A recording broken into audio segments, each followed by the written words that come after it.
খেলা নিয়ে বিবাদ, মেম্বারের বাড়িতে যাওয়ার পথে যুবককে বেধড়ক মারধর, প্রাণে বাঁচতে মেম্বারের বাড়িতে ঢুকলেও রক্ষা মেলেনি। খেলার মাঠের সামান্য বিবাদকে কেন্দ্র করে ফের রণক্ষেত্রের রূপ নিল এলাকা। স্থানীয় পঞ্চায়েতের মেম্বারের ডাকে ওনার বাড়িতে যাওয়ার পথে এক যুবককে রাস্তায় আটকে বেধড়ক মারধরের অভিযোগ উঠল একাংশের বিরুদ্ধে। মারের তাড়নায় ও প্রাণভয়ের যুবকটি দৌড়ে মেম্বারের বাড়িতে গিয়ে আশ্রয় নিলেও শেষ রক্ষা হয়নি। এই ঘটনায় কেন্দ্র করে তীব্র উত্তেজনা ছড়িয়ে পড়েছে ইরানি থানার অধীন সিনাতপুর গ্রাম পঞ্চায়েতের ২ নম্বর ওয়ার্ড এলাকায়। আক্রান্ত যুবকের নাম জহির উদ্দিন। বর্তমানে তিনি রক্তাক্ত গুরুতর আহত অবস্থায় কৈলাসহর জেলা হাসপাতালে চিকিৎসাধীন। স্থানীয় সূত্রে জানা গেছে, গতকাল ১২ই জুন বিকালে নাগাদ সিনাতপুর গ্রাম পঞ্চায়েতে ওই এলাকার ক্রিকেট খেলাকে কেন্দ্র করে খেলোয়াড়দের মধ্যে সামান্য হাতাহাতি হয়। সেই সময় ২ নম্বর ওয়ার্ডের বাসিন্দা রোসানা বেগমের ছেলে জাহির উদ্দিনকে মারধর করা হয় বলে অভিযোগ। এই ঘটনাকে কেন্দ্র করে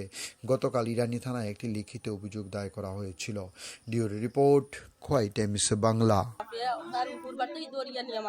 কোন দিন? কালকে আচ্ছা, মারার বাদে আমি তো আমার বাড়ি তো এখানে,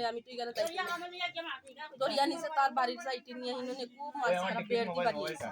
বেড় দি বাড়ি আনি পরে এখন আমি খবর পাইছি আমার ছোট একটা বাচ্চা গিয়া হয়েছে তোমার পরে এখন মানুষ দরিয়া নিয়ে মারে। ও দরিয়া আইসি আমি তারারে পাইছি না, পাইছি আমার পুরো রাস্তা খুললো। আমি লইয়া গেছি থানা, যা থানাত লিখিত কাগজ দিয়ে আইছি। আর আজকে কি চাইছে? আজকে আমি এখন থানা আর না দেখি আমি আবার পাইছি থানা যেতাম যে ইনকারি হলো না এখানে আইয়া। আমি গেছি অর্ধেক রাস্তায় গেছি, অর্ধেক যাওয়ার পরে আমার কাছে ফোন গেছে যে তোমার পরে আজকে আবার দরিয়া মারটা। তারা ও দোকানে আইসে মনে হয়, দোকান থেকে দরিয়া তারা মারটা ৪ জন মানুষ। তারা বলতে খেরা ফুলমিয়া আর মামুদ মিয়া ফুলমিয়ার ফুয়া নূর মিয়া আর নূর মিয়ার বউ মা।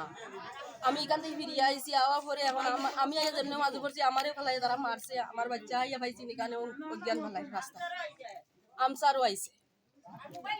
এখন আইয়া তারা আমারেও মারছে, মারিয়া বুফলাই তুইছে। কার বাড়িতে ঢুকে আজকে মারছে? মনসুর মিয়া মেম্বারের বাড়িতে। মেম্বার ভাই তাই না কালকের বিষয়টা জানো, তাই না কালকের বিষয় জানো না। এরপরে ও সুভাষ দাও জানো, আমি তারা দেখাইয়া লইয়া গেছি। এখন পুলিশ আইছে নি? এখন পুলিশ আইছে। আপনি কি চান?